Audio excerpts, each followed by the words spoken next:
Itu keren, kehidupan dalam rencana Tuhan.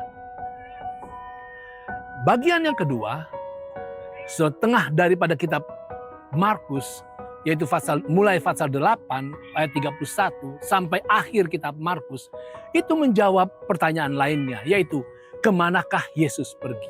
Jawabannya sangat mengejutkan. Yesus sedang pergi menuju salib, sebuah cara kematian yang paling tercela dan yang paling memalukan di zaman Romawi. Padahal para pengikut Yesus ketika itu berharap bahwa bersama dengan Dia, mereka akan menaklukkan Roma, kerajaan superpower. Dan mereka akan membangun Israel sebagai suatu bangsa yang kuat. Itulah harapan mereka. Saudara, ini sungguh suatu kebenaran atau iman yang tidak diinginkan ketika itu. Karena segalanya tampak semakin suram ketika Yesus terlihat tak berdaya ketika ditangkap, diadili, dan disalibkan. Tetapi di dalam semua ini, Yesus menyimpan sebuah pekabaran yang jelas dan yang konsisten mengenai kemana Dia sedang pergi. Dan apa artinya bahwa Dia akan mati dan bangkit kembali. Roti dan cawan perjamuan terakhir adalah lambang besar tentang tubuhnya dan darah Yesus Kristus. Dan Yesus akan menjadi suatu tebusan bagi banyak orang. Saudara, bagi Yesus sendiri, itu bukanlah suatu perkara yang mudah. Di Getsemani, Yesus bergumul untuk menjalani misinya.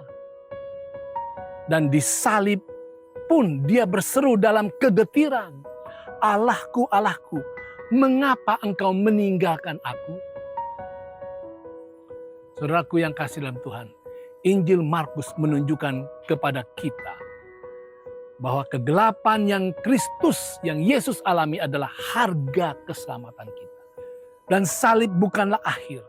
Yesus bangkit. Setelah kebangkitannya, gereja Kristen pun dimulai.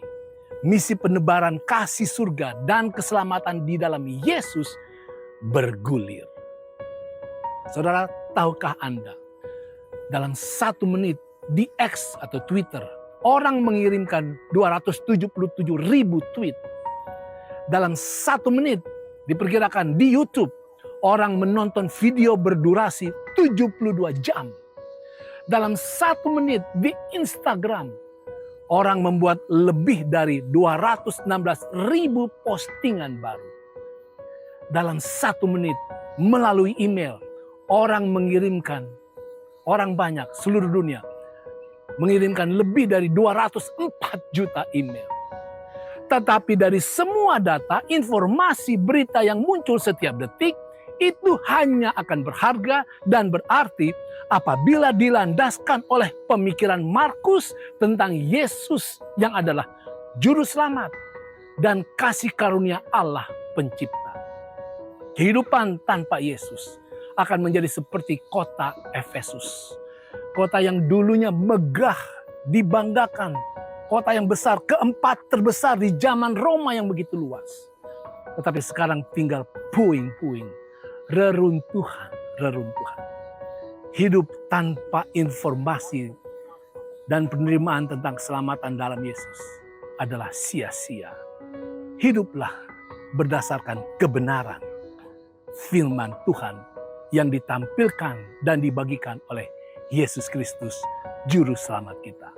Itu keren.